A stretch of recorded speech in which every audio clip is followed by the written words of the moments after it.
مساء الخير، ازيكم يا شباب؟ اخباركم عاملين ايه؟ معاكم بنو، وده فيديو جديد كالعاده. اتمنى تكونوا كويسين ومبسوطين، واتمنى انكم تنوروني بالاشتراك على القناه، اعمل سبسكرايب ودعمنا. يعني انا من 2017 في يوتيوب، فعيب كده. لو انت اول مره تشوفني، انا بقدم محتوى اكيد هيفيدك، سواء مني له علاقه بالبنوك، واتكلمت في فتره من الفترات عن الاستثمار في البورصه، بتكلم عن موضوعات هتهمك. كنت عايز اتكلم معاكم عن الفريلانسنج، ودي حاجه قديمه جدا جدا بالنسبه لنا احنا، ولما تدخل فيها تعرف انها قديمه. انت ممكن يبقى عندك خبره واكسبيرينس انك انت بتعرف تعمل سي في، بتعرف تعمل ديزاين عموما، بتعرف تعمل اللوجو، بتعرف تعمل بيزنس كارد، بتعرف تعمل بوستات على السوشيال ميديا بشكل احترافي، بتعرف تعمل اعلانات، تعمل ثامبنيل للفيديو، بتعرف تعمل اديتنج الفيديوهات. لو انت بتعرف تعمل اي حاجه من ده كله، تخيل ان ده ممكن يكون مصدر رزق ليك. يعني انا مثلا بعمل فيديوهات من 2017، باديت فيديوهات من 2017، بس تخيل ان انا كان ممكن من وقت ما انا بدات اتصور فيديوهات بقى اخلي ده مصدر رزق ليا. انا عايز اقول لك انك انت لو بتعرف تكتب على الوورد ممكن تكسب فلوس من ده. لو عندك وقت فراغ ممكن تكسب عن طريق انك انت حد هيبعت لك ريكورد، والريكورد تفرغه في شكل وورد بس. فدي كلها مصادر ممكن تاخد منها فلوس.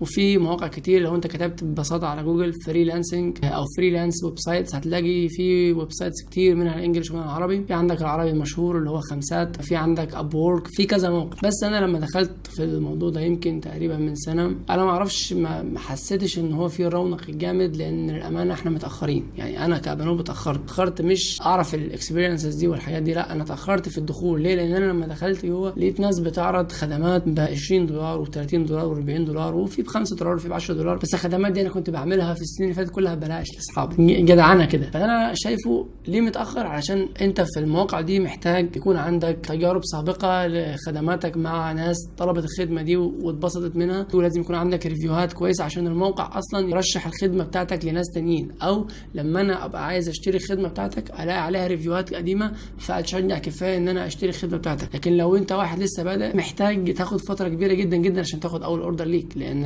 الناس خلاص دي موجوده من سنين فاتت على المواقع دي، وفي نفس الوقت عملوا قاعده عملاء عندهم ريفيوهات، فعندهم رصيد اعمال كويس. يعني انا لما ادخل مع واحد عارض الخدمه بتاعته ب$10 وانت عرضها لي ب$5، انت لسه هتبدا، انا ممكن اروح ب$10 اغلى منك لان هو عامل ريفيوهات وعامل شغل قبل كده. ليه هدي ثقه في واحد لسه جديد؟ فده ان سمر يعني كنت حابب امارس الحاجات اللي انا بعرف اعملها دايما زي ما انا بدون اي تغيير، واجرب فكره الفريلانسنج عموما يعني. بس الموضوع لغايه دلوقتي ما ظبطش. اعتقد ان هو محتاج تخصيص وقت ثابت من يومك على مدار الاسبوع بقى او الشهر، بانك تدخل على المواقع دي اللي انت عامل عليها اكونتات، تدخل على الخدمات المطلوبه وتعرض انك انت تعمل الخدمه دي. في مثلا في موقع خمسات اسمها الخدمات المطلوبه الان او حاجه شبه كده، ممكن تدخل عليها كل يوم تشوف الخدمات اللي معروضه وانت تقدر تعملها، تبعت لصاحبها، يمكن يبيك يو، يعني ممكن يختارك. لو اختارك تشتغل ويبقى ادي اول ريفيو تاني ريفيو الدنيا تظبط معاك. انا حبيت اتكلم معاكم في الموضوع ده ليه؟ يمكن يكون برضو في حد فيكم ما يعرفش الموضوع ده، انا اعرف الموضوع من بدري، بس زي ما بقول لكم لما بدات فيه متاخر حسيت ان فعلا الوقت خلاص اتاخر. جربوا الموضوع لو انت عندك فعلا خبره في الموضوع ده، ما تاخدش الموضوع الفيديو ده او الكلام ده على ان هو سلبي ليك. انا بنقول لك الصوره كامله من وجهه نظري، ولو انت عندك طريقه تانية تخلي الوضع يكون احسن يا ريت تشاركها في الكومنتات عشان حتى ناس تانية تستفيد. ولو عندك اي سؤال بخصوص الموقع دي تماما، لو انت سالت في الكومنتات وانا عندي اجابه هجاوبك. وفي النهايه لو انت بتشوف الفيديو لغايه دلوقتي شكرا جدا ليك، ويبقى ده معناه انك انت المحتوى ده شدك. تاكد تماما لو انت بصيت برضو على الفيديوهات التانية اللي عندي هتلاقي فيه محتوى هتستفيد منه. عشان كده يا ريت تنورني بانك تعمل اشتراك في القناه عندي،